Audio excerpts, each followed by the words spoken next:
Dios le bendiga, mis hermanos, muy buenas noches. Estamos aquí una vez más en la presencia del Señor a través de esta plataforma para poder llevar una palabra a cada uno de los que están del otro lado, creyendo que el Señor siempre ministra a cada uno de sus hijos, sin importar la condición en la que se encuentran, siempre que haya un corazón dispuesto, preparado para recibir su palabra. Hoy, en este día tan especial y tan singular para el pueblo de Dios respecto de esta Pascua, saludo a todos aquellos que están del otro lado con la bendición del Señor, que esta Pascua pueda finalizar con gozo, con alegría. En Israel ya se ha terminado la Pascua, mas nosotros estamos finalizándola y nosotros, como decía anteriormente, estamos celebrando la muerte de nuestro Señor Jesucristo, puesto que por esa muerte nosotros tenemos vida, ya que Él resucitó, nosotros tenemos vida. Así que a todos los hermanos, hermanas, a los que están del otro lado, pastores,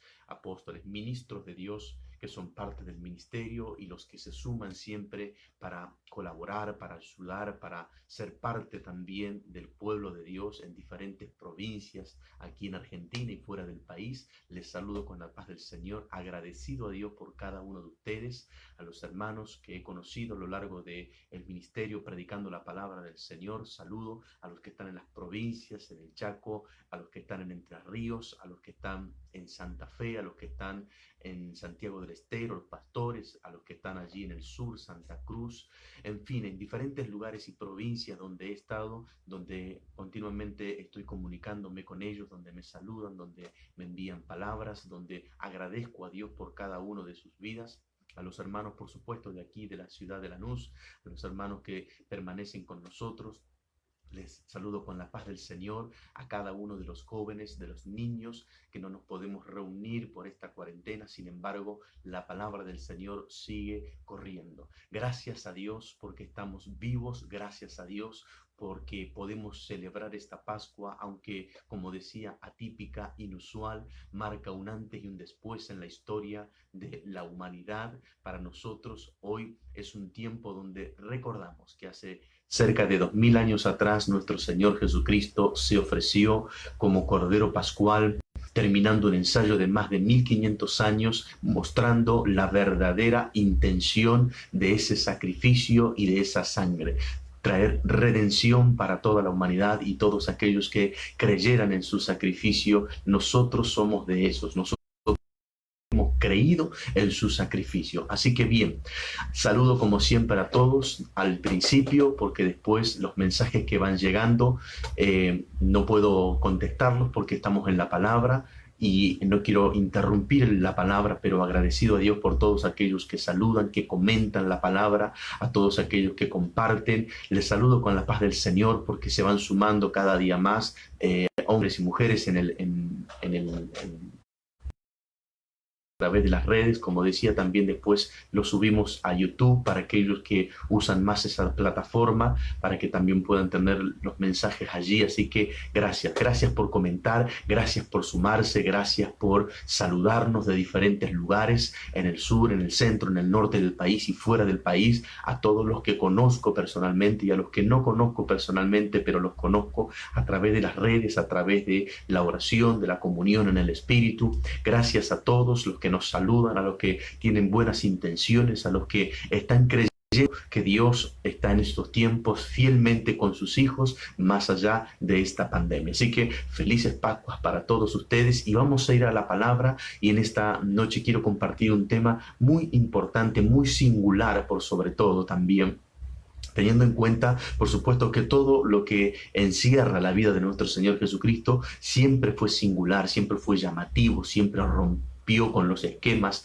de los hombres de aquel entonces y por supuesto que también los de hoy en día. Siempre Jesús hizo algo que escandalizó a la sociedad de aquel entonces y por supuesto que rompió los parámetros. Siempre Jesús estaba al borde de la crítica, de la burla de las personas, de la persecución y también del intento de muerte. Y no me estoy refiriendo a la crucifixión que efectivamente sucedió, sino a los tiempos previos a esto, donde lo querían apedrear, donde lo quisieron tirar por un desfiladero, donde Jesús siempre salió airoso de estas situaciones. Pero lo cierto es que Jesús nunca pasó desapercibido. Desde que inició su ministerio, Jesús siempre marcó una diferencia respecto de sus pares y de sus mayores. Siempre Jesús estaba en el foco de la escena. Siempre las personas que lo veían haciendo el Evangelio del Reino o anunciando el Evangelio del Reino, siempre quedaban maravillados y no dejaban de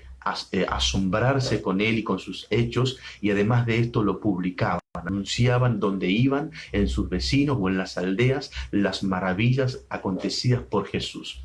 Pero de todas estas cosas que nosotros podemos leer en las Escrituras, hechos llamativos, curiosos, estrepitosos que Jesús realizó, hay un acontecimiento o una acción que Jesús realiza que por supuesto queda en cada uno de nosotros como una curiosidad, una pregunta, el por qué lo hizo. Y además de esto, no solamente por qué lo hizo, sino que este hecho curioso Jesús lo realiza tres veces. Tres veces hace Jesús esto que llama la atención, por supuesto, hoy de los lectores y que ha sido motivo de estudio de diferentes eruditos de la palabra del Señor, hasta que nosotros nos quedamos con esa sensación, como decía, ¿por qué? Pero de cara a la Pascua, no queriendo referirme exclusivamente a lo que representa la Pascua, sino viéndola, por supuesto, pero desde otra perspectiva, no abordando el caso de su muerte y de su resurrección, sino de los días previos y de lo que significaría el sacrificio de Jesús, la crucifixión y la resurrección, es lo que quiero hablar hoy. No quiero llegar al punto de la cruz, del tormento, por supuesto, de la muerte y de la resurrección. Quiero abordarlo desde otro lugar y me gustaría que me acompañen, me gustaría que ustedes puedan también ser parte de esto, de esta palabra, que sé que sin lugar a dudas traerá, por supuesto, conocimiento, traerá una revelación, y a ustedes como hijos de Dios les marcará un antes y un después. Creo firmemente que como el Señor ministró a mi espíritu respecto de esto y trajo una manifestación de su amor y de su plenitud en mi vida que me llenó de gozo, creo que en ustedes sucederá de la misma forma. Tengo la fe que sucederá de la misma forma. Así que bien, vamos a la palabra entonces, a medida que se van sumando, a medida que ustedes les van avisando, como siempre les animo y les pido que también lo hagan extensivo a sus contactos, que ustedes les puedan avisar para que otros se sumen. Vamos a ir a la lectura de la palabra. Háblenle, avísenle a sus contactos, a los que están allí en línea, a los que ustedes conocen, compartan esto para que la bendición también pueda correr en esas familias que hoy están en esta cuarentena de prevención de respecto a esta pandemia que no impide que la palabra del Señor siga llegando a nuestros corazones. Así que les animo, les aliento a que lo hagan extensivo, a que otros puedan recibir esto. El hecho que Jesús repitió tres veces en diferentes momentos de su ministerio, que marcó un antes y un después en aquella sociedad, que generó curiosidad, preguntas a lo largo de los años hasta este día, y que hoy el Señor nos va a hablar. De cara a esta Pascua, a esta celebración, vamos a leer la palabra del Señor allí en el Evangelio de nuestro Señor Jesucristo, escrito por Juan. Vamos a ver allí en el capítulo 9. Debo decir que cuando tengan tiempo en sus casas y tengan la oportunidad y el interés, sería bueno que lean desde el capítulo 8, el capítulo 9, todo el capítulo 8, todo el capítulo 9 y el capítulo 10, incluso hasta el versículo 21. Léanlo exhaustivamente y van a poder comprender, porque yo voy a ir tocando algunos versos de esto, pero para no detenerme tanto en la lectura, no lo voy a leer todo. Además voy a leer estos textos en Marcos, en Lucas quizás también, decía cosas en Mateo. No voy a tomarme todo el texto, el tiempo para que ustedes puedan leer y poder ver esto. Jesús viene hablando desde el capítulo 8 del Evangelio de Juan, viene haciendo todo un recorrido, una serie de exposición respecto de él mismo que es realmente llamativo, y lo hace, por supuesto, no me refiero a los hechos, sino a las palabras, a las declaraciones que salen de la boca de Jesús. Lo hace respecto de los fariseos, de los maestros de la ley de aquella época, que son los que estaban allí para certificar lo que Jesús era o no era. Así que bien, pero vamos a ir a esta porción. Capítulo 9, en el versículo 1 del Evangelio de Juan encontramos lo siguiente. Dice así: al pasar Jesús vio a un hombre ciego de nacimiento y le preguntaron sus discípulos, diciendo, Rabí, que quiere decir maestro, ya todos creo lo sabemos eso.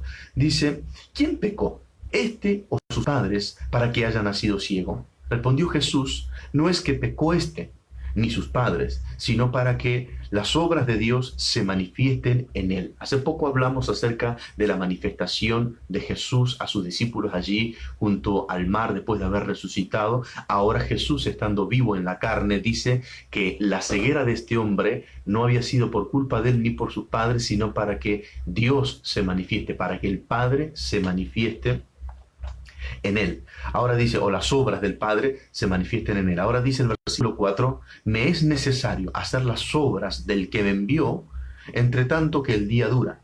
La noche viene, cuando nadie puede trabajar. Entre tanto que estoy en el mundo, luz soy del mundo.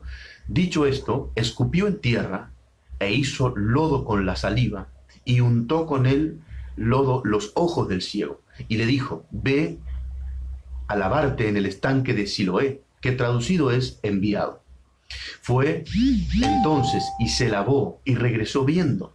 Entonces los vecinos y los que antes le habían visto que era ciego decían, ¿no es este el que se sentaba y mendigaba? Unos decían, es él, y otros, a él se parece.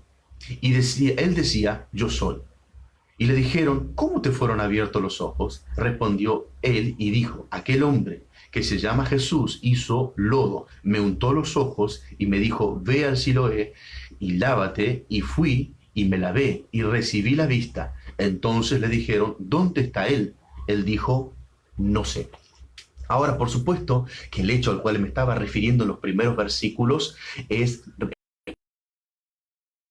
Jesús escupió en tierra, hizo lodo, hizo barro y lo untó sobre los ojos de aquel ciego para que recuperara la vista. ¿Por qué nosotros eso? ¿Por qué surge en nosotros ese interrogante? Nosotros vemos a Jesús dando una orden, soltando la palabra y sanar al siervo del centurión sin siquiera tocarlo, sin siquiera verlo, sin siquiera orar por él. Solamente él dice la palabra y aquel criado sanará. Lo hemos hablado anteriormente, el poder del dabar, el poder de la creación, la palabra creadora o creativa. Entonces, ¿por qué Jesús tiene que llegar a esta instancia? ¿Por qué Jesús hace algo que parece grotesco y hasta irrespetuoso? O al menos es lo que nosotros en nuestra cultura occidental consideramos, y por supuesto que en la oriental también es así. Pero la pregunta es esta: ¿por qué Jesús, en vez de hacerlo convencionalmente o a través del poder de la palabra, también Jesús vemos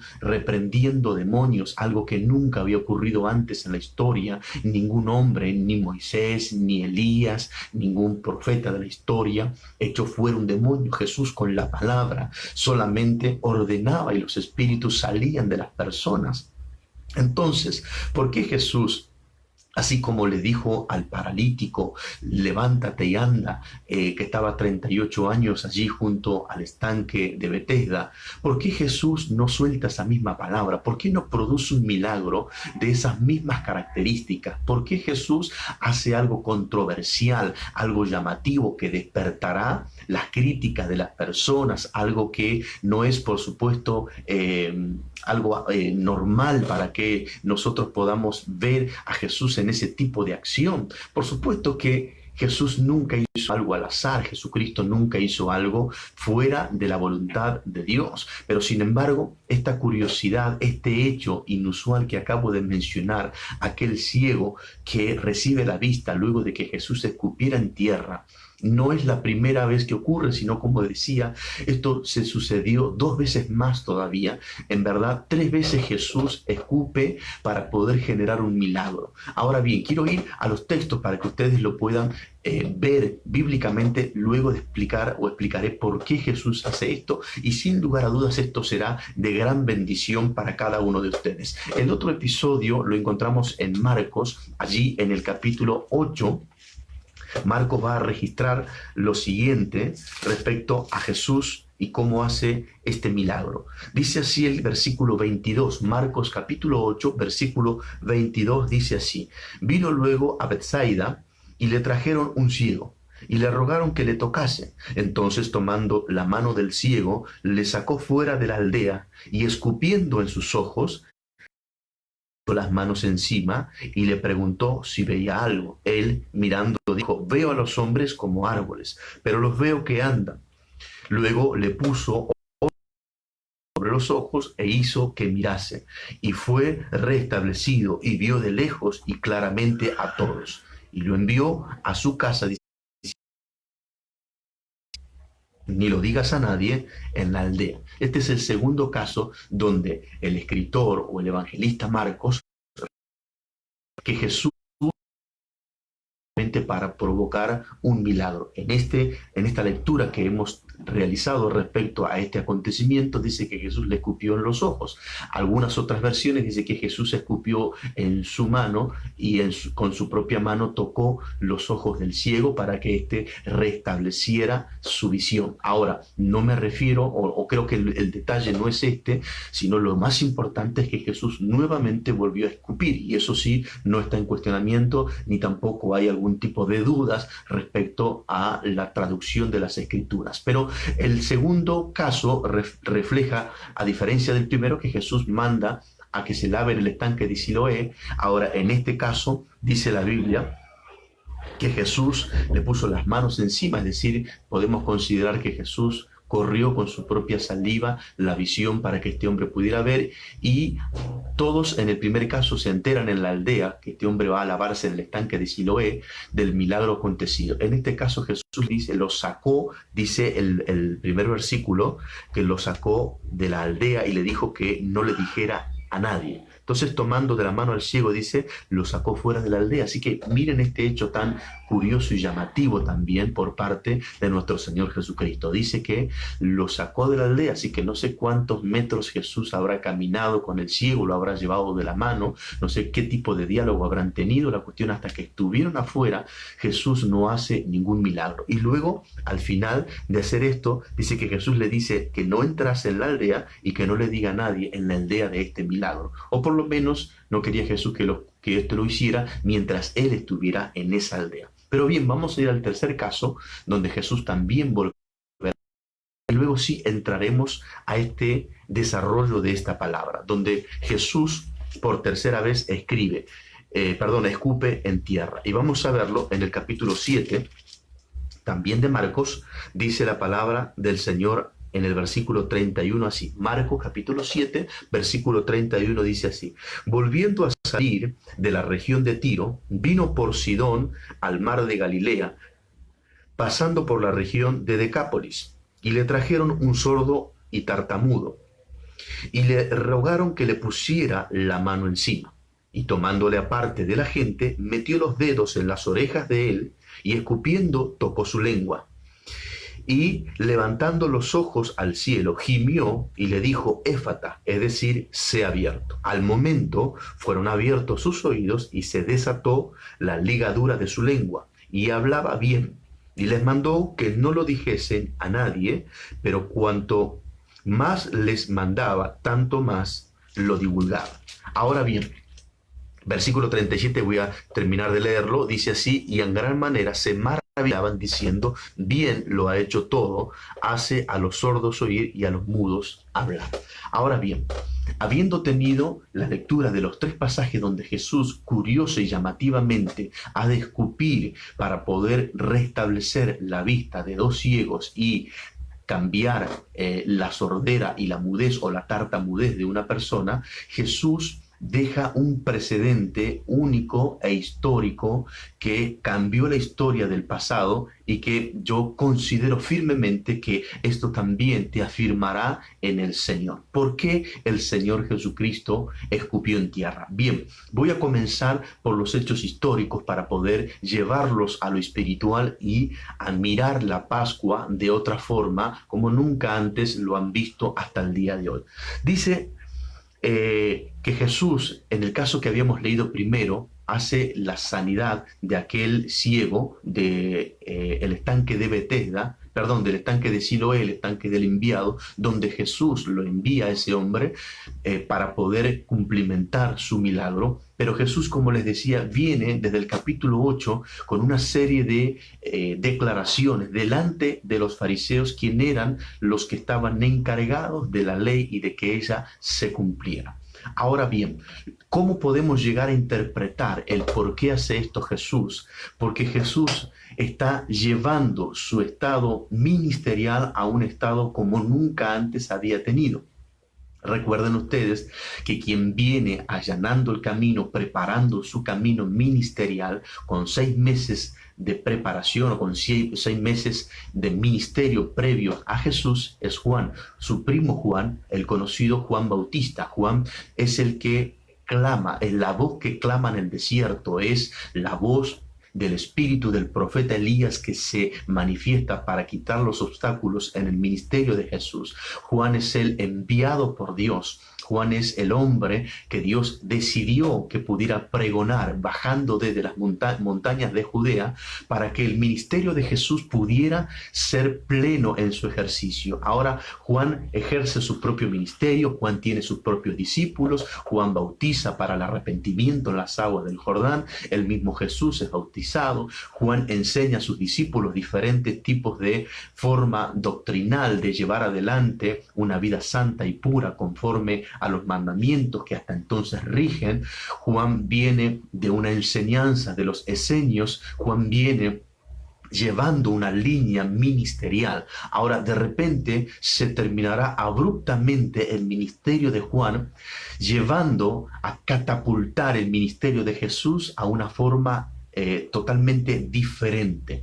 La Biblia cuenta que Juan es encarcelado, y Juan no es encarcelado por malhechor, ni por una persona vil, ni por ser ladrón, ni por ser un hombre malviviente. Juan es encarcelado por denunciar un pecado. Juan es el que se planta y alza la voz en contra de Herodes diciendo: no te es lícito acostarte con la mujer de tu hermano.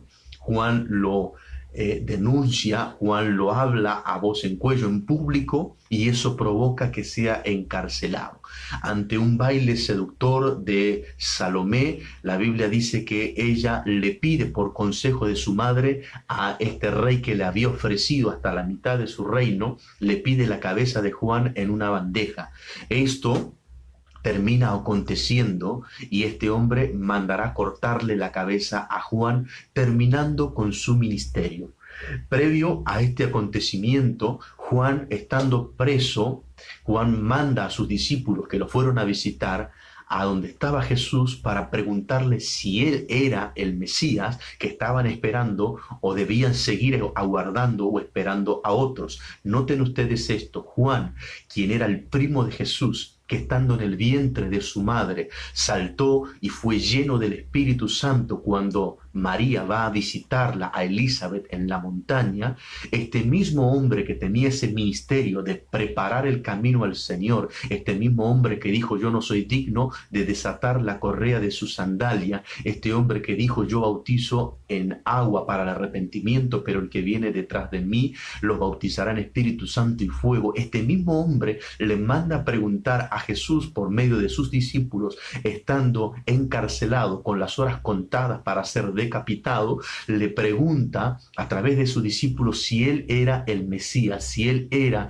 el que había de venir. Saben ustedes, en esta Pascua, quienes son judíos conservadores o también ortodoxos practicantes, ellos celebran esta Pascua recordando la salida de la cautividad de Egipto después de más de 4 siglos, y por supuesto que para ellos ese Cordero Pascual todavía representa un animal y representa lo que ha de venir. Ellos no han creído en Jesús como el Mesías enviado de parte de Dios. Todavía ellos tienen en sus sinagogas esa silla específica donde nadie se sienta, que es la silla del Shiloh, o la silla de, para nosotros, del Siloé, la silla del enviado, donde solamente se puede sentar el Mesías. Por eso Jesús, hago un breve paréntesis, al ciego que le unta los ojos con barro, habiendo escupido en sus ojos, le manda que se lave en el estanque de Siloé o del Shailo, que significa enviado. Los judíos hasta el día de hoy siguen esperando en ese Mesías, hoy celebrando una Pascua más. Para ellos, la Pascua del año 5780, ellos todavía siguen esperando en el Mesías. Ahora bien, Jesús le manda a responder a Juan, su primo, estando en la cárcel, diciendo, en el capítulo 11 de Mateo estamos ubicados, Jesús le dice, vayan y le díganle a Juan lo siguiente, digan, caminan, que los sordos oyen, que los ciegos ven, cuéntenle las cosas que están pasando. En otras palabras, Jesús le está diciendo, vayan y díganle a Juan el testimonio de lo que estoy haciendo en mi ministerio. Ahora bien, pasan los días y efectivamente ahora Juan es decapitado. Ahora los discípulos de Juan van, reclaman el cuerpo de Juan y le dan sepultura. Ahora, después vienen y le cuentan a Jesús este hecho, le cuentan a Jesús la muerte de su primo. Esto marcará un antes y un después en el ministerio de Jesús. Esto marcará una explosión del ministerio de Jesús. Hasta ese acontecimiento, hasta la muerte de Juan Bautista, Jesús venía realizando diferentes tipos de ministerios, podríamos decir individuales, podríamos decir milagros o sanidades o maravillas, pero no con una exposición grande a nivel numérico. Ahora, cuando Jesús de repente oye la noticia de la muerte de su primo Juan, pero por sobre todo el cese del ministerio, quien le llevaba 6 meses de ventaja, ahora el ministerio de Jesús pasará a otra dimensión. Ahora, nosotros somos, como Juan Bautista, la generación que está preparando el camino para el retorno del Mesías. El Mesías ya vino, pero él prometió que regresaría. Ahora nosotros somos quienes estamos preparando el camino para el Mesías cuando regrese a la tierra. Dicho esto, no me voy a salir del tema, ahora voy al ministerio de Jesús, donde cobrará una magnitud multitudinaria. ¿Por qué? Jesús entiende que esa es una señal para él, es una señal personal en su hoja de ruta. Ahora Jesús, el primer milagro que hace después de la muerte de Juan Bautista es la alimentación de los 5.000, o por lo menos el registro que tenemos, la alimentación de 5.000. Y siempre hago esta aclaración, este número siempre se toma de los hombres de mayores de 21 años de edad. No se cuentan las personas menores de 21 años, ni tampoco se cuentan las mujeres. Así que se estima que el milagro de Jesús realizado contaba entre 10.000 y 12.000 personas, que son ahora los que están viviendo un hecho milagroso extraordinario, donde Jesús, con unos pocos panes y unos pocos peces, hace esa multitud de alimento para saciar el hambre de esa gente. Desde ese entonces la fama del ministerio de Jesús comienza a correr masivamente por todas las aldeas, llegando por supuesto a los oídos de los fariseos, de los maestros de la ley de aquella época, sumado a los saduceos, a los escribas, a los herodianos, y desde luego por medio de los fariseos, de los referentes de aquella época, llega a todos los romanos que ejercían el gobierno político. ¿Por qué esto es importante entenderlo nosotros para poder comprender por qué Jesús se escupió en tierra? Voy a ir a un tiempo ahora y hacer un paréntesis, hablar acerca de lo biológico o de lo que tiene que ver lo científico. Todos sabemos en estos tiempos que corren que para poder conocer el ADN de una persona, entre otras cosas, se toma muestra o se hace un hisopado, se toma muestra de la persona de su saliva. Se toma un hisopo y se toma una muestra de su saliva. Por supuesto que se hace de diferentes elementos del cuerpo, como el cabello, como piel, como también las uñas, pero a las personas que se considera rápido su análisis para poder llevarlo a esto, también se le toma una muestra de saliva para conocer su identidad, para poder ver si en su ADN, contrastado con el que supuestamente es su familiar, padre, madre, hermano, abuelo, en fin, su parentesco, se utiliza el hisopado salival para poder analizarlo y ver si su ADN coincide o no. Ahora bien, ¿qué tiene que ver con esto? Porque estamos hablando de la saliva de nuestro Señor Jesucristo, ni más ni menos que el Hijo de Dios enviado a la tierra como Hijo de hombre. Ahora bien, ¿por qué es importante este detalle? Decía, y vuelvo a lo mismo, el capítulo 8 inicia una declaración de Jesús constante acerca de quién es Él. Recuerden ustedes que inicia el capítulo 8 con con el enfrentamiento, la situación siguiente. Jesús ahora es abordado por los fariseos que le traen una mujer. Esta mujer, según ellos, ha sido sorprendida en el hecho o en el acto del adulterio, justo cuando lo estaba cometiendo. Entonces la traen a Jesús para que Jesús, junto con ellos, actúe conforme a la ley. Ahora, todos saben ustedes que Jesús no la condena a esta mujer, sino que sus palabras hacen que todos aquellos que estaban con Jesús ahora se vayan dispersando y ninguno de ellos se atreve a arrojarle la piedra. Además de esto, ahora Jesús comienza a hablar acerca de que Él es la luz del mundo.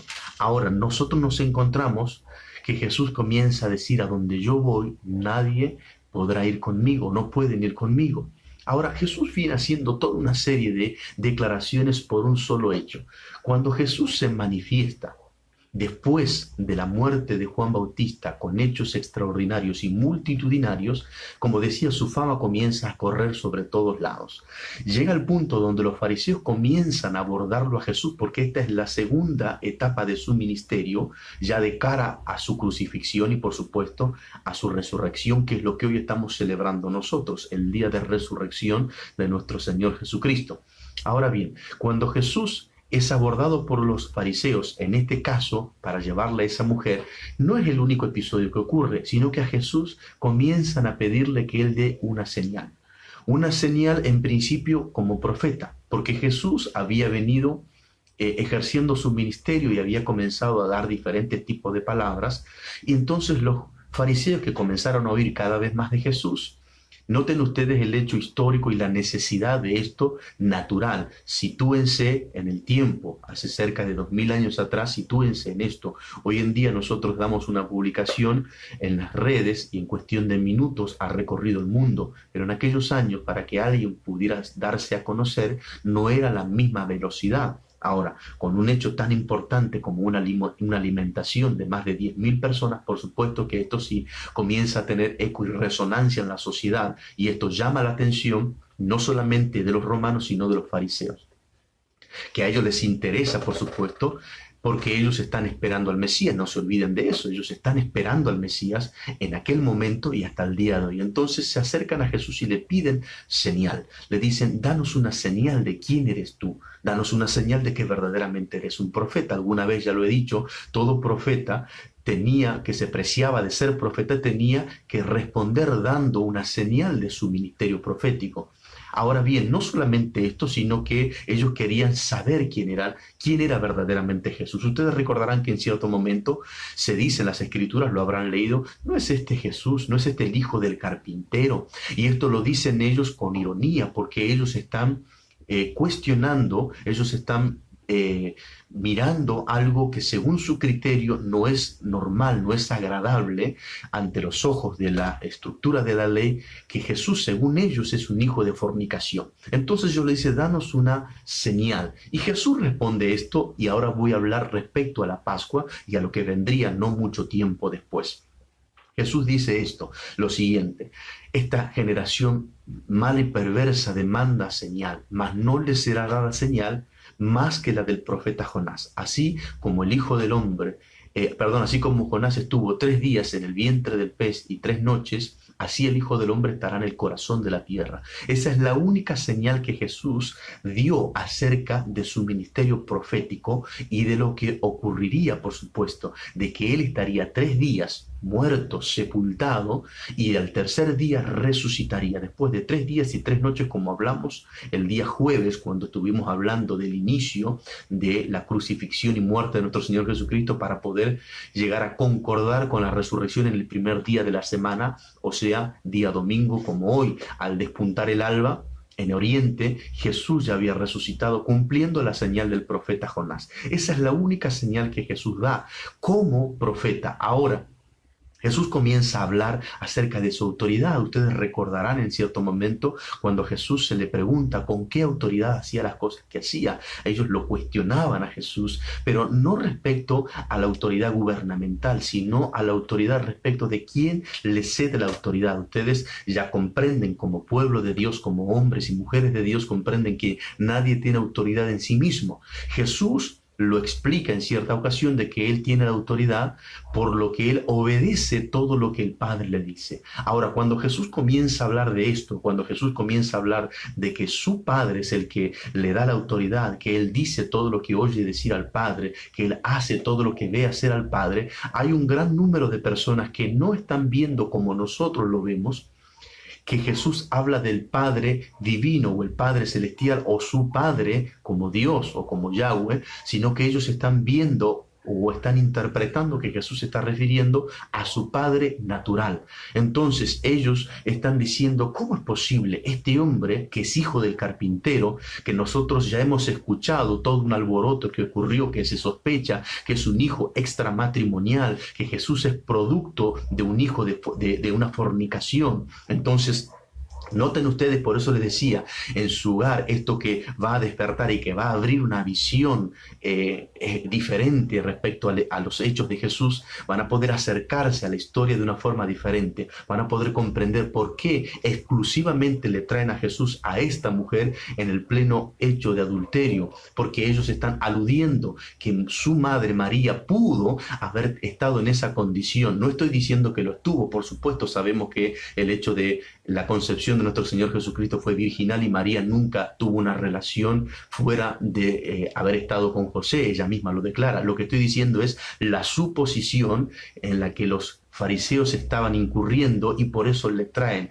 a propósito se lo traen a Jesús para ver qué hace él, como diciendo, si este verdaderamente es un hijo de fornicación, esto lo va a desacomodar, esto lo va a desestabilizar, esto lo va a poner nervioso. Entonces por eso le presentan a esa mujer y como ya dije, ya saben la resolución. Ahora luego Jesús comienza o continúa hablando de que él es la luz del mundo. Él dice, a donde él va, los demás no podrían ir.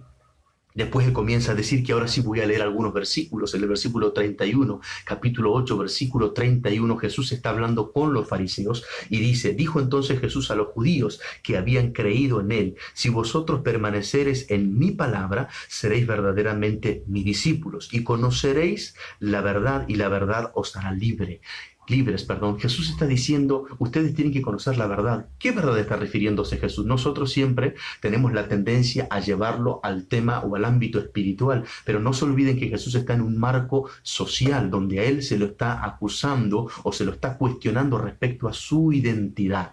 ¿Con qué autoridad está haciendo estas cosas? Él es un hijo ilegítimo para gran número de los fariseos, de los maestros de la ley de ese entonces. Dice el versículo 26, capítulo 8, versículo 26, dice así, muchas cosas tengo que decir y juzgar de vosotros, pero el que me envió es verdadero, y yo, lo que he oído de él, esto hablo al mundo. Jesús está hablando supuestamente del Padre, pero no se está hablando del Padre como José, él está hablando del Padre, de su Padre, de Yahweh, como les estaba diciendo, del Adonai, pero él no está diciendo eso. Entonces, lo que lo están oyendo dicen, si este está hablando de que tiene esta autoridad, porque su Padre José es el que se la ha dado, esto no es normal, esto no está bien, porque él es un hijo de fornicación, o por lo menos, insisto, lo que ellos consideraban. Ahora, dice lo siguiente, el versículo 28. Versículo 27, perdón, pero no entendieron que les hablaba del Padre. Vean esto, versículo 27, pero no entendieron que les hablaba del Padre. No estaba hablando del Padre natural o adoptivo como era José, sino estaba hablando del Padre celestial. Ellos no entendieron que estaba hablando de eso. Esto es importante y es clave para entender el por qué Jesús escupió 3 veces para generar milagros. No entendieron que hablaba del Padre celestial. Ahora sigue diciendo, verso 28, les dijo pues Jesús, Cuando hayáis levantado al Hijo del Hombre, entonces conoceréis que yo soy y que nada hago por mí mismo, sino que según me enseñó el Padre, así hablo. Nuevamente Jesús redobla la apuesta y vuelve a hablar del Padre Celestial, pero ante los oídos de los que están presentes, para ellos Él está hablando de su Padre natural. Otra vez para ellos se está refiriendo al carpintero, a José, a su padre que se sospecha que no es padre legítimo. Entonces a ellos esto no les está siendo claro. Versículo 29 dice, porque el que me envió, o sea, según ellos, quien lo envió a hacer todas estas cosas es José. Dice, el que me envió conmigo está. No me ha dejado solo el Padre, porque yo hago siempre lo que le agrada. Hablando de estas cosas, muchos creyeron en él. Algunos se les abría el entendimiento y creían en la autoridad de él. En otros no ocurría esto y entonces comenzaban a cuestionar el ministerio de Jesús cada vez más. Cuestionaban de su legitimidad como hijo, como muchos de nosotros somos cuestionados respecto de nuestra legitimidad como hijo. En estos tiempos, en esta cuarentena, en esta pandemia, nuestra legitimidad está siendo puesta a prueba. Muchos están viendo si verdaderamente somos hijos de Dios o no. Nosotros podemos decir, sí, yo soy hijo y eso me basta, no hace falta nada más, pero lo cierto es que una sociedad que está viendo la convulsión a causa de esta pandemia o a causa de este virus, la sociedad necesitará encontrar a los verdaderos hijos de Dios y nosotros debemos tener las claras evidencias de que somos tales. Debemos mostrar nuestro ADN. Por eso hacía referencia que en lo científico una de las formas de mostrar nuestro ADN es la saliva, pero claramente en los años donde Jesús vivió y donde hizo esto no existía, no había prueba de ADN, pero sí había una prueba en la cual Jesús está dispuesto a someterse para demostrar su legitimidad como hijo y por lo tanto heredero al trono. Y no estamos hablando o no estoy hablando del trono de la eternidad o el trono celestial al cual él está allí junto al Padre sentado a su diestra. Estamos hablando al trono que dice el ángel cuando le anuncia su nacimiento o su concepción a María. Quiero que ustedes lo lean, por favor, en Lucas, en el capítulo 1. ¿A qué me estoy refiriendo respecto a la herencia de Jesús que hasta el día de hoy los judíos están esperando y porque según ellos el Mesías es el único que puede hacerse acreedor de esto? Capítulo 1, versículo 32. El ángel le habla a María respecto de su concepción y de lo que sería Jesús cuando estuviera en la tierra. Dice el verso 32, este será grande, será llamado Hijo del Altísimo, y el Señor Dios le dará el trono de David su padre, y reinará sobre la casa de Jacob para siempre, y su reino no tendrá fin. Jesús tiene que demostrar que Él es el Hijo, o mejor, perdón, el heredero legítimo del trono de David, de toda la herencia de David. No me refiero a lo económico, sino del legado de David como gran monarca de Israel. Por eso Israel tiene en su bandera la estrella que se considera la estrella de David. Entonces, noten ustedes esto, Jesús va a someterse como si fuera a una prueba de ADN ante los fariseos, que son el ente regulador legal de aquel entonces, para que quede demostrado y legitimado que Él es el Hijo de Dios, por supuesto, y el heredero directo en la tierra del trono de David, su padre. Ahora bien, vamos a avanzar en esto. Dice el versículo, capítulo 8 estamos, versículo 33, los que están allí con Jesús, entre ellos los fariseos, dicen lo siguiente. Le respondieron, linaje de Abraham somos y jamás hemos sido esclavos de nadie. ¿Cómo dices tú, seréis libres? Jesús les respondió, de cierto os digo que todo aquel que hace pecado, esclavo es del pecado, y el esclavo no queda en la casa para siempre. El Hijo sí queda para siempre. Jesús vuelve a hablar del Hijo y no está hablando ahora de una manera abstracta, como hablar de cualquier hijo, está hablando de Él como Hijo y habla de la casa en la cual Él quedará para siempre.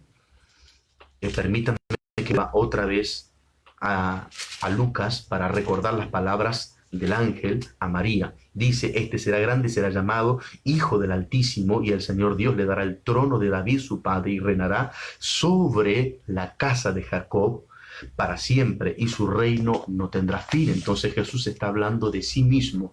Él va a heredar tal gobernabilidad que podrá permanecer como hijo legítimo en la casa para siempre. El esclavo, dice Jesús, no permanece para siempre.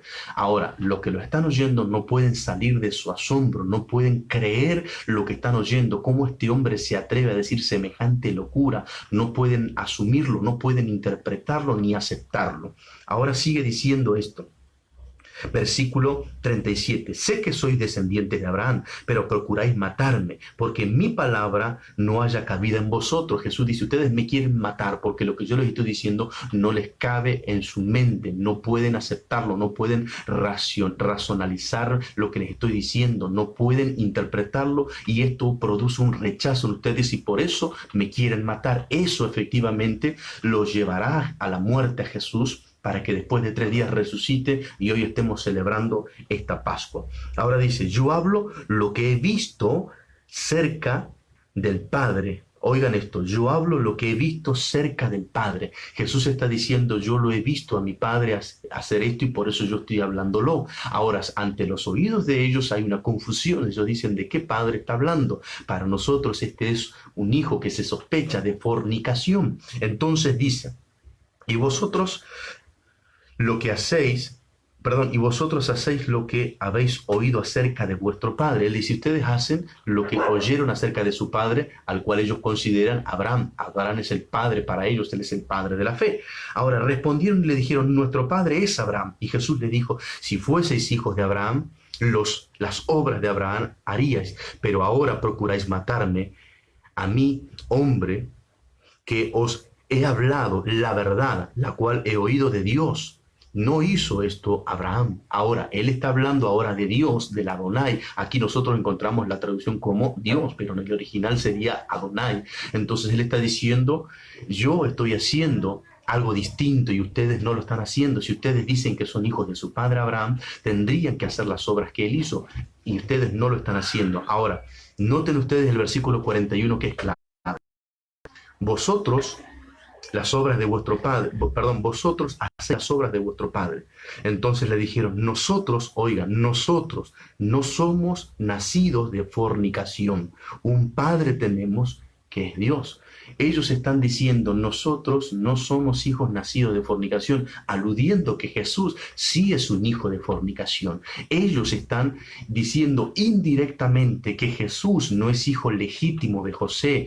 Ellos están diciendo, no tenés autoridad para hacer lo que estás haciendo. Por eso llegan al punto de sospechar que Jesús echa fuera a los demonios por Belcebú. Acuérdense cuando Jesús se lo acusa de esto.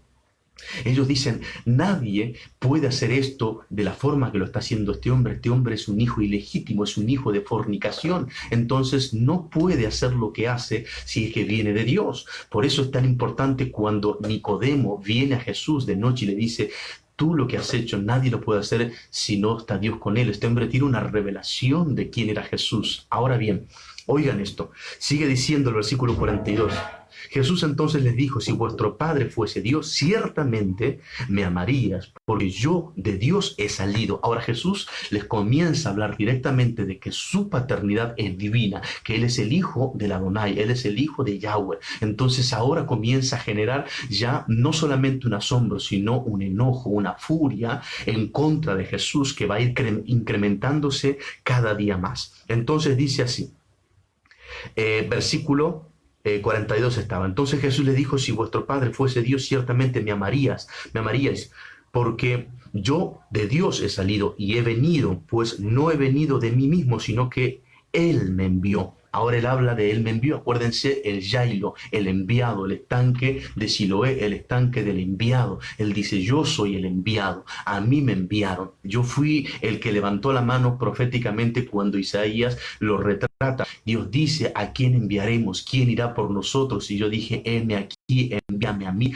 Pero el profeta Isaías es el símil de Jesús, el profeta de Jesús, y está diciendo, envíame a mí. Jesús dice, a mí me envió y yo vine. Mi Padre Celestial me envió y estoy en esta tierra, pero ustedes no me reconocen, sino que me quieren matar. Si me reconocieran, si vuestro Dios, si vuestro padre fuera Dios, ustedes me amarían, pero me quieren matar. Entonces se está hablando constantemente de la identidad y de la legitimidad de Jesús como hijo de José y por supuesto como hijo de Dios. Ahora Jesús introduce en la escena la paternidad celestial. Ellos están cuestionando su paternidad biológica, considerando que Jesús es un hijo de fornicación. Ahora Jesús introduce en la charla o en la exposición de su realidad como hijo de Dios, al Dios, al Adonai como su padre. Ahora, quiero terminar con estos versículos para poder profundizar un poco más en esto. Dice el versículo 43, ¿por qué no entendéis mi lenguaje? ¿Por qué no podéis escuchar mi palabra? Jesús está diciendo, yo no puedo asimilar por qué ustedes no entienden mi lenguaje. En otras palabras, Jesús, como decimos nosotros vulgarmente, ¿en qué idioma tengo que hablarles? ¿Que no soy claro? ¿Que tengo que explicarles con manzanas que yo soy el hijo del Adonai? ¿Cómo es posible que ustedes estén tan cerrados a mis palabras? Por eso Él dice, ¿por qué no podéis escuchar mi palabra? En otras expresiones estaría diciendo, ¿por qué ustedes están así tan entorpecidos en su oído y no le está interesando lo que le estoy diciendo? Es como que ellos se cerraron y dijeron, nada de lo que salga de tu boca lo vamos a aceptar. Para nosotros sos un hijo de fornicación y no eres legítimo de hijo de José y lo que estás haciendo no tenés autoridad. Y encima tenés el tupé y la caradurez de decir que sos el hijo del Adonai. Esto es vergonzoso, esto es humillante para nosotros estar oyéndolo. Eso es el cuadro, ese es el contexto de lo que está ocurriendo en ese momento. Ahora dice así el versículo 44. Vosotros sois hijos de vuestro padre el diablo, y Jesús ahora comienza a hablar de su paternidad, en este caso, en contra de lo que ellos decían que eran hijos de Abraham o de la descendencia de Abraham. Ahora bien, entendiendo esto, quiero ir al versículo 8. Dice así, respondiendo entonces los judíos y le dijeron, ¿no decimos bien nosotros que tú eres samaritano? Miren, llegaron a cuestionar también su origen de nacimiento. Llegaron a decir, tú eres samaritano, tú no eres judío, tú no eres como nosotros. Recuerden cuando Jesús se encuentra en el capítulo 4 con la samaritana y la samaritana misma reconoce que Jesús es judío cuando él le pide agua. Le dice, ¿cómo tú siendo judío me pides a mí de beber que soy mujer? Están cuestionando su procedencia.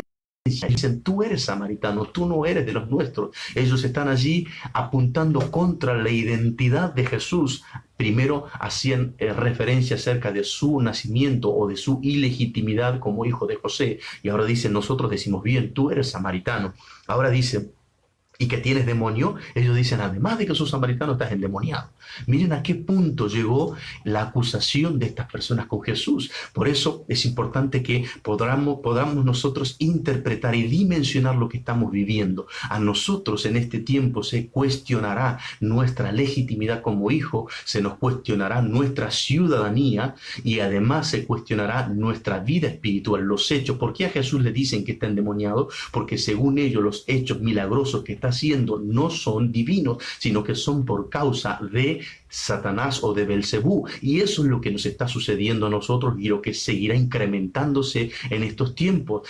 Y se va a seguir manifestando las acusaciones en contra de los hijos de Dios, cuestionando los milagros, cuestionando las sanidades, cuestionando las maravillas, cuestionando las señales de nuestro Dios. ¿Y cómo vamos a rebatir eso nosotros? Mostrando, o mejor dicho, demostrando nuestra legitimidad como hijos. Jesús lo demostró y se sometió a un examen de ADN de la época para demostrar que su ADN era genuino, que él verdaderamente era el heredero al trono de la casa de David, su padre, y era el hijo de Dios legítimamente. Y en este tiempo nosotros, como hombres y mujeres de Dios, deberemos someternos a un examen de ADN espiritual para que quede demostrado nuestra legitimidad como hijos de Dios, porque Dios enviará a su Hijo de regreso, el Padre enviará a Jesús de retorno a la iglesia a buscar, de retorno a tierra a buscar, no a primos, no a sobrinos, no a abuelos, no a hermanos, no a padres. Él vendrá a buscar a hijos. Solamente sus hijos es lo que Él vendrá a buscar, y por lo tanto los hijos deben demostrar su legitimidad espiritual, no con palabras, sino con hechos. como ocurre en esto. Yo no alcanza con que yo diga yo soy hijo, en este caso de Luis Narváez y de Mirta Trinca. Es necesario que se someta mi vida, mi ADN, a la comparación con el ADN de ellos. Así que si en tu vida hay un ADN divino, tiene que demostrarse en estos tiempos caóticos que está viviendo la sociedad mundial. Pero vamos a seguir avanzando en este tema que es importantísimo e interesante para cada uno de nosotros. Entonces ellos le dicen a Jesús, no solamente eres samaritano, sino que estás endemoniado. Respondió Jesús, yo no tengo demonio, antes honro a mi Padre. Jesús redobla la apuesta. Dice, yo no estoy endemoniado, yo estoy honrando a mi Padre. Él me envió a hacer esto y lo estoy haciendo. Eh, y vosotros me deshonráis. Jesús dice, si ustedes estuvieran comprendiendo esto, no me deshonrarían, sino que me honrarían. Miren este diálogo, por eso insisto, es apasionante que ustedes en sus casas lo lean detallada y exhaustivamente desde el capítulo 8, que ustedes lo puedan leer y ustedes van a poder ver este diálogo. Es una interpelación permanente hacia Jesús respecto de su identidad. Jesús siendo interpelado por los maestros de la ley, diciéndole, demostrar que sos verdaderamente el hijo de José y deja de hablar estas tonteras, que sos el hijo de Adonai. Esto es algo, es una locura, estás endemoniado. Véanlo, léanlo de esta forma y se van a maravillar de esto. Decía que esto ocurre desde que Jesús recibe la noticia de la muerte de Juan. Entonces Jesús hace milagros extraordinarios y ahora la gente se agolpa sobre Jesús y la gente está siguiéndolo por sus milagros. Los fariseos no están haciendo lo mismo. Los fariseos quieren comprobar de que Jesús no es un milagrero, que Jesús está haciendo estas cosas por Satanás, que él es un hijo ilegítimo. Recuerden ustedes, no es un hecho menor, después de la alimentación ordinaria, Jesús envía a sus discípulos a cruzar del otro lado. Ustedes recordarán la historia, a los de la casa de Ramá, ya lo hemos hablado. Jesús envía a sus discípulos en medio de la noche, estando la barca azotada por aquella tempestad. Jesús viene caminando sobre las aguas, camina, hace que Pedro camine. Ustedes recordarán esto. Después llegan al otro lado de la ribera, Jesús hace unos ciertos milagros y Jesús hace la gran pregunta. Noten ustedes y van a comprender y se le va a encerrar como si fuera un gran rompecabezas el porqué de cada cosa que Jesús hacía y decía. Jesús les dice a sus discípulos, o mejor dicho, les pregunta lo siguiente. ¿Quién dicen la gente que soy? Que es el Hijo del Hombre. Y todos comienzan a decir, algunos dicen que eres Juan el Bautista, otros dicen que eres Elías, otros dicen que eres Jeremías o alguno de los profetas que ha resucitado. Ahora, todos coincidían en su informe que la gente veía a Jesús como un gran profeta. Entonces eso hace que los fariseos preguntan a Jesús y le dicen, si eres profeta, danos una señal. Ahora Jesús les repregunta a los discípulos sobre eso, reformula la pregunta y les dice, ¿y ustedes quién dicen que soy yo? Y ninguno responde hasta que Pedro responde la palabra que cambia la vida y el ministerio de Pedro para el futuro. Pedro dice, tú eres, y esta es la maravillosa revelación, Jesús dice, Pedro dice, tú eres el Hijo de Dios. Él está recibiendo la revelación acerca de la identidad de Cristo como hijo legítimo de Dios. Tú eres el Hijo del Dios viviente.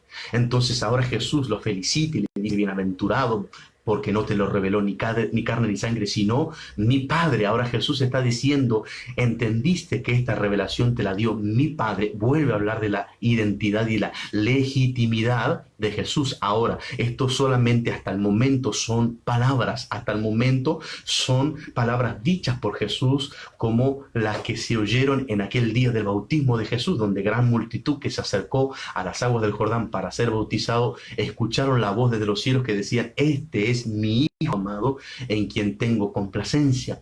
También fue una voz, pero todavía no había certificación de que Jesús era el Hijo legítimo. Entonces, miren todos estos acontecimientos que nosotros encontramos para que podamos llevar a la instancia de por qué Jesús escupió en tierra. Ahora bien, vamos llegando al final y dice así el versículo 50 del capítulo 8 de Juan. Dice así, pero yo no busco mi gloria. Hay quien la busca y juzga. De cierto os digo que el que guarda mi palabra nunca verá muerte. Entonces los judíos le dijeron, ahora conocemos que tienes demonio. Abraham murió y los profetas, y tú dices, el que guarda mi palabra nunca sufrirá muerte. Ahora ellos dicen, ahora está comprobado que estás endemoniado. Ahora con lo que acabas de decir, te prendiste fuego solo, te quedaste prendado con tus propias palabras. Sos un mentiroso. Abraham murió, los profetas murieron, y vos estás diciendo que el que cree en vos no va a pasar por sufrimiento. Realmente estás endemoniado, realmente sos un falso profeta,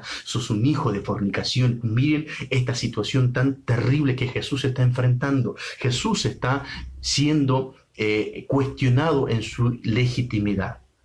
Dice ahora lo siguiente, versículo 53. ¿Eres tú acaso mayor que nuestro padre Abraham, el cual murió y los profetas murieron? ¿Quién te haces a ti mismo? Escuchen esto. Es decir, ¿quién te haces a ti mismo? Ellos ahora ya descartan de plano que Jesús no está haciendo nada en nombre de José, no está haciendo nada en nombre de nadie, sino que dicen, vos te autoproclamaste profeta, vos sos un endemoniado, vos estás haciendo todas las cosas por tu cuenta, venís a confundir a la gente, sos una persona peligrosa para la sociedad judía de esta época, y por supuesto esto los llevará a ellos a denunciarlo ante los oficiales, y posteriormente ante la entrega o la traición de Judas, los soldados romanos vendrán a buscarlo a Jesús para llevarlo a la crucifixión. Todo va teniendo un color diferente a través de esta perspectiva, la Pascua que nosotros hoy estamos celebrando. Respondió Jesús, si yo me glorifico a mí mismo, mi gloria nada es. Mi Padre es el que me glorifica, el que vosotros decís que es vuestro Dios. Mire, Jesús, lejos de callarse, lejos de renunciar, sigue apostando a su identidad y a su paternidad. Jesús, lejos de decir, perdónenme, me equivoqué, voy a salir, no voy a hablar más. Jesús dice, yo no me glorifico a mí mismo, yo no hago nada por mi cuenta. Mi Padre es el que me está permitiendo hacer todo esto, y Él es el que me respalda, Él es el que está conmigo, yo soy su hijo. Jesús sigue insistiendo respecto a su identidad y a su legitimidad. Ahora dice, pero vosotros no le conocéis, mas yo le conozco. Y si dijere que no le conozco, sería mentiroso como vosotros, pero le conozco y guardo su palabra. Abraham vuestro padre se gozó de que había de venir mi día, y lo vio y se gozó. Entonces le dijeron los judíos, ¿aún no tienes 50 años y has visto a Abraham? Jesús les dijo, de cierto os digo, antes que Abraham fuese, yo soy. Tomaron entonces piedras para arrojárselas, pero Jesús se escondió y salió del templo, y atravesando por en medio de ellos se fue. Miren a qué extremo llega esta discusión. Ellos se enfurecen de tal manera que cuando Jesús dice, yo soy antes que Abraham, Abraham cuando tuvo una revelación, me vio a mí, dice, él vio el día que yo vendría y se gozó.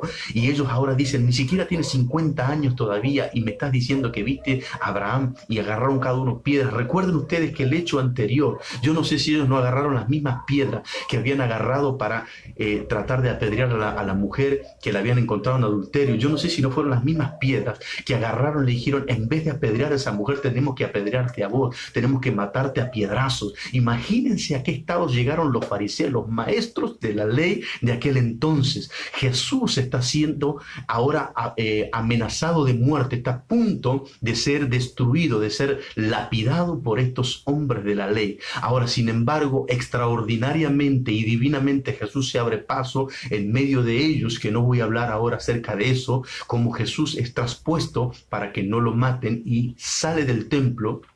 No lo matan. Ahora, acto seguido nos encontramos en el capítulo 9 y nos encontramos en el milagro de la sanidad de aquel ciego de nacimiento. ¿Por qué Jesús hizo lo que hizo? Bien, vamos al final de esto, al versículo 9. Dice así, capítulo 9, versículo 9, y ya vamos al final, la hora ha avanzado, y quiero llegar a la respuesta por qué Jesús escupió 3 veces en tierra y provocó un milagro. Dice el versículo 9, unos decían, Él es, y otros, a Él se parece. Él decía, yo soy. Y le dijeron, ¿cómo te fueron abiertos los ojos? Ellos le preguntan, ¿qué pasó? ¿Cómo recibió el milagro de los ojos? Ellos ahora están queriendo saber qué fue lo que causó que sus ojos se abrieran. Ellos están preocupados e interesados en que el ex ciego les dijera por qué o qué había producido que sus ojos se abrieran. Ellos dicen lo siguiente: ¿cómo te fueron abiertos los ojos? Ahora, el ex ciego dice lo siguiente: aquel hombre que se llama Jesús hizo lodo, me untó los ojos y me dijo, ve al Siloé y lávate. Y fui y me lavé y recibí la vista. Él le está diciendo, ese hombre que se llama Jesús escupió en tierra, hizo barro, me puso el barro en los ojos y me dijo, anda, lávate al Siloé. Yo lo hice y ahora veo. Él les contó qué es lo que ocurrió. Esto enciende una alarma en todos los que estaban allí. Dice ahora el versículo 13, llevaron ante los fariseos, los mismos que estaban interpelando a Jesús tiempo atrás, o minutos o horas atrás, a Jesús acerca de su identidad como hijo de José y como hijo de Adonai. Ahora ellos mismos reciben a una persona que trajeron los judíos y le dijeron, lo trajeron. Y ocurre lo siguiente, dice, verso 13, llevaron ante los fariseos al que había sido ciego. Y era día de reposo, era un día sábado. Ahora dice, cuando Jesús había hecho el lodo y le había abierto los ojos. Verso 15 dice así, volvieron pues a preguntarle, noten ustedes, volvieron pues a preguntarle otra vez. Ya el ciego había dicho, le preguntaron, ¿qué te hizo? ¿Cómo recuperaste la vista? Y él dijo, ese hombre que se llama Jesús hizo lodo porque escupió en tierra, me puso en los ojos, fui, me lavé en el tanque y ahora veo. Ahora le vuelven a preguntar. Y dice así, volvieron pues a preguntarle también los fariseos cómo había recibido la vista. Él les dijo, me puso lodo sobre los ojos y me lavé y veo. Otra vez dice lo mismo, aquí el texto es abreviado, pero diría así, él escupió en tierra, hizo barro, me puso en los ojos, me dijo que me lave en el estanque Siloé y que vería, y lo hice así y ahora veo. Ahora verso 16, entonces algunos de los fariseos decían, ese hombre no procede de Dios. Recuerden todo lo que venimos hablando. Ellos dicen, ese hombre no es genuino, ese hombre no viene de Adonai, ese hombre no es legítimo. Entonces ellos dicen esto, porque no guarda el día de reposo. Otros decían, ¿cómo puede un hombre pecador hacer estas señales? Acuérdense, ¿cómo puede ser un hijo de fornicación que haga este tipo de cosas? Él es un hombre pecador, él es un hombre que no guarda la ley, es un hombre que el día de reposo comete una obra como esta. Es una locura. Ahora, dice así el final del versículo, y había disensión entre ellos. Entonces volvieron a decirle al ciego, oigan, por tercera vez, entonces volvieron a decirle al ciego, ¿qué dices tú del que te abrió los ojos? Y él dijo, que es profeta. Acuérdense, los milagros de Jesús provocaron una manifestación en todo lugar. Ahora, se regaba por todas las aldeas que Jesús era el profeta que había venido y que estaba haciendo milagros por todos lados. Entonces Jesús le pregunta a sus discípulos qué decía la gente. Y la gente decía que él era Elías, un profeta, Jeremías, un profeta, Juan Bautista, otro profeta que había resucitado. Todos decían que era algún profeta. Ahora, eso era el común denominador de la gente. Ahora le preguntan al que había sido ciego, dice, ¿qué dices tú de este hombre? Y él dice que es un profeta. Ahora, verso 18 dice, pero los judíos no creían que él que él había sido ciego y que había recibido la vista. Ellos dijeron, no, esto es mentira, este hombre nunca estuvo ciego, este es una escena montada, es algo armado. Este hombre nunca fue ciego, simplemente está haciéndole fama a este Jesús de que es un profeta. Este nunca estuvo ciego. Entonces dice, hasta que llamaron a los padres del que había recibido la vista. ¿Hasta qué extremo llegaron para comprobar el milagro de Jesús? Llamaron a los familiares, a los padres, y les preguntaron diciendo, ¿es este vuestro hijo, el que vosotros decís que ha nacido ciego? ¿Cómo pues ve ahora? Sus padres respondieron y le dijeron, sabemos que este es nuestro hijo y que nació ciego, pero ¿cómo ve ahora? No lo sabemos. ¿O quién le haya abierto los ojos? Nosotros preguntadle a él, él hablará por sí mismo. Ellos están diciendo, nosotros sabemos que nuestro hijo, que él estaba ciego. Ahora, ¿qué ocurrió? No sabemos. ¿Quién le devolvió la vista? Tampoco lo sabemos. Él es grande, pregúntenle a él. Ahora sigue el relato que es apasionante. Versículo 22. Esto dijeron sus padres porque tenían miedo de los judíos, por cuanto los judíos ya habían acordado que si alguno confesase que Jesús era el Mesías, el enviado, el Shailo, dice, fuera expulsado de la sinagoga. Estaban todos amenazados. Entonces los padres de aquel joven que había sido ciego se callaron la boca y dijeron, pregúntenle a él, que él se haga cargo. Ahora dice el versículo 23, por eso dijeron sus padres, edad tiene, preguntadle a él. Entonces volvieron a llamar al hombre. Oigan esto, por favor, por cuarta vez. Entonces volvieron a llamar al hombre que había sido ciego y le dijeron, da gloria a Dios. Nosotros sabemos que ese hombre es pecador. Entonces él respondió y dijo, si es pecador, no lo sé. Una cosa sé, que habiendo yo sido ciego, ahora veo.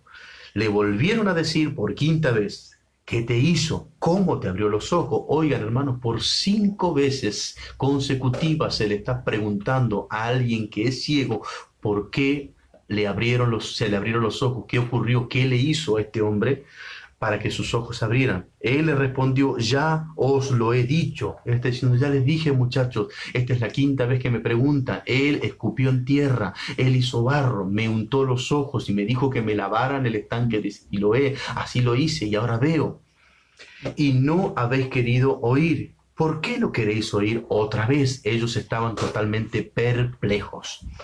¿Queréis también vosotros haceros sus discípulos? Ellos están diciendo, ustedes quieren que Él sea su maestro, por eso me están preguntando tantas veces, quieren confirmar por quinta vez consecutiva que Él escupió en tierra y así recibí la vista. ¿Ustedes quieren ser sus discípulos? Y le injuriaron y dijeron, tú eres su discípulo, pero nosotros discípulos de Moisés somos. Ahora ellos lo injurian a este hombre que había sido ciego. Nosotros sabemos que Dios, oigan esto, versículo 29. Nosotros sabemos que Dios ha hablado a Moisés, pero respecto a ese no sabemos de dónde sea. Ellos están diciendo, no sabemos quién es. Para nosotros su identidad es un misterio. Lo hemos interpelado, le hemos preguntado, hemos considerado que él es un hijo de fornicación. Para nosotros no es nada ni nadie ese hombre. Nosotros sabemos que Dios habló por Moisés, pero por este hombre imposible.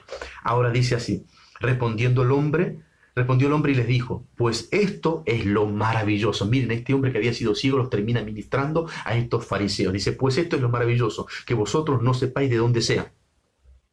Y a mí me abrió los ojos y sabemos que Dios no oye a los pecadores, pero si alguno es temeroso de Dios y hace su voluntad, a ese oye.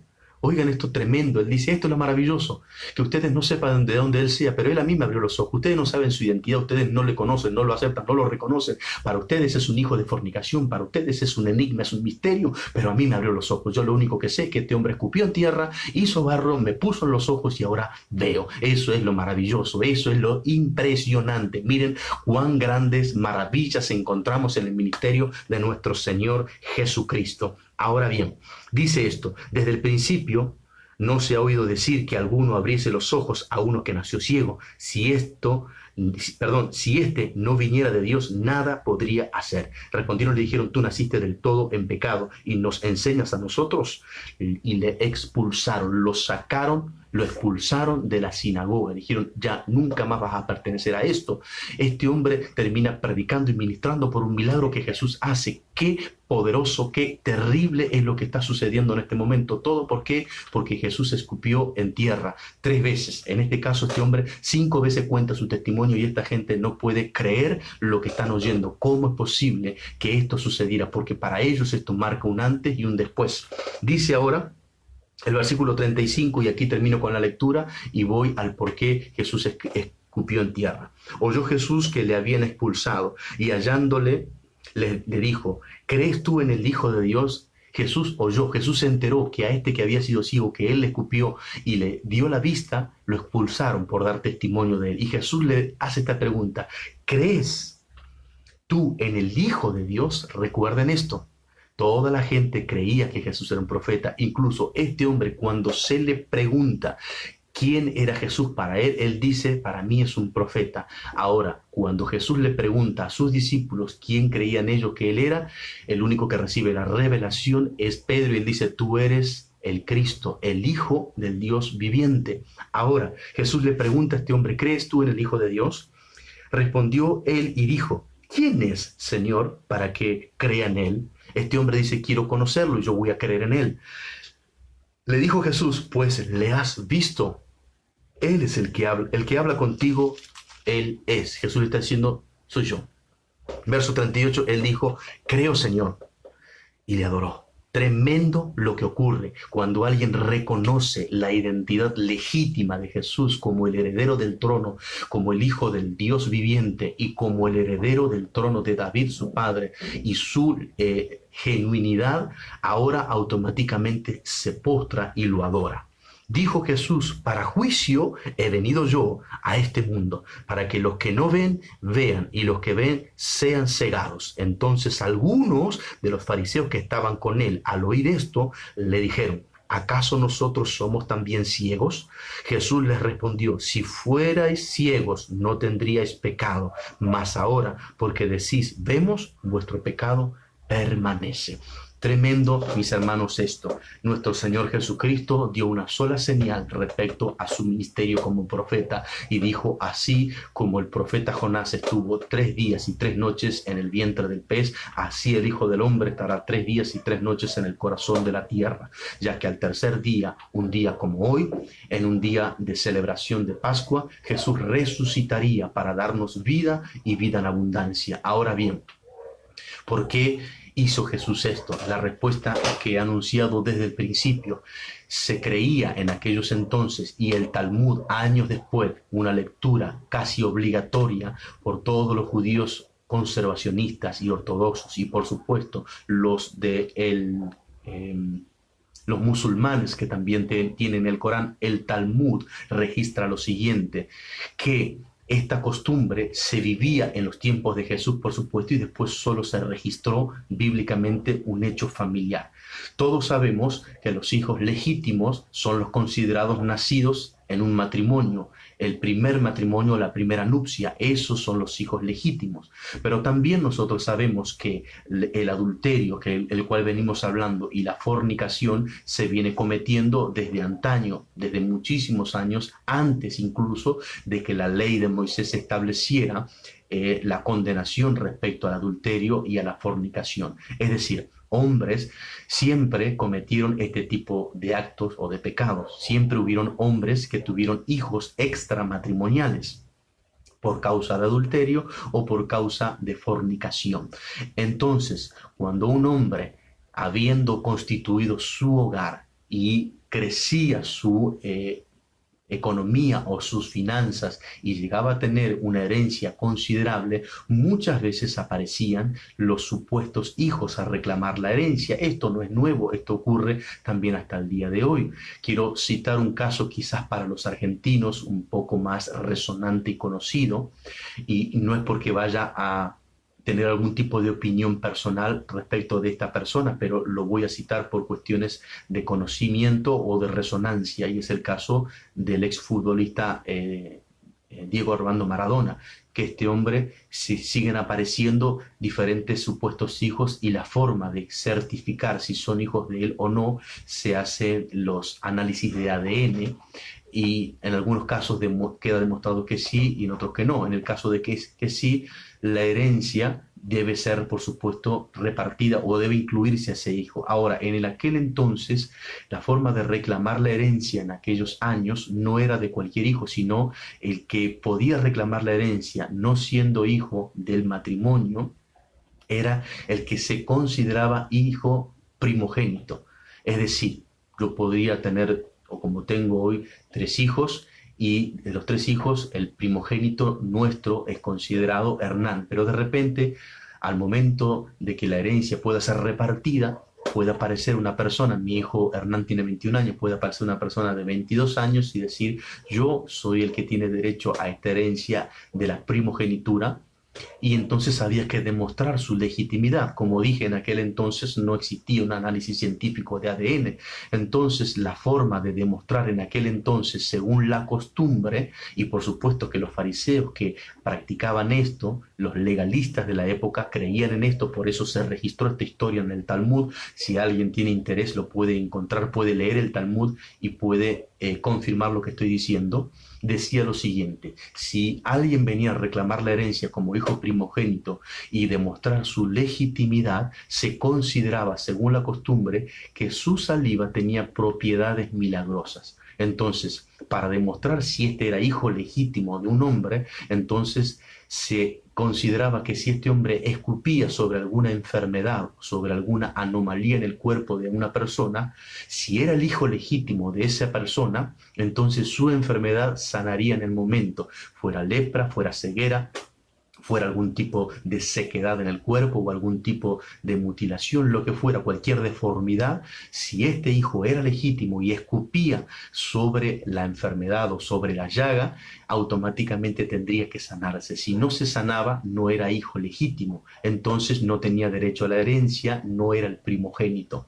Ahora bien, miren lo apasionante de esto. Jesús, conociendo esto ante los ojos de los fariseos, hace este hecho, conociendo la costumbre que se practicaba en aquel entonces, habiéndose cuestionado la legitimidad de Jesús como hijo de José y como hijo de Dios, él escupe en 3 ocasiones para que los fariseos que cuestionaban su identidad conocieran su legitimidad, que él no solamente era hijo de José, sino que sería heredero de todo el trono de David, su padre, y heredero de todo el reino o todos los reinos del mundo.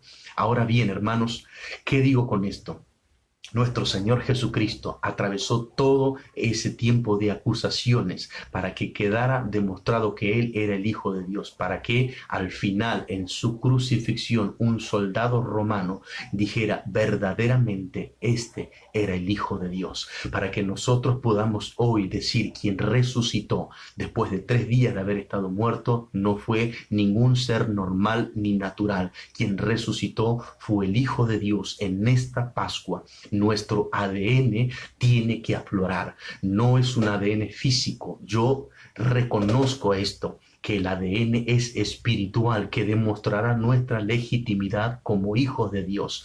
Aquellos fariseos de la época, por eso preguntaron tantas veces a aquel ex ciego, aquel hombre que había nacido ciego, ¿cómo recibiste la vista? Y cuando este hombre les cuenta que Jesús había escupido en tierra y que había recibido la vista, no podían salir de su asombro. Ellos no podían aceptar esto, no podían ellos decir, este verdaderamente es el Hijo de Dios. No podía ser que este con su saliva pudiera traer la sanidad o la recuperación de la vista de este hombre. Es maravilloso. Yo siempre me había preguntado por qué Jesús había había escupido en tierra.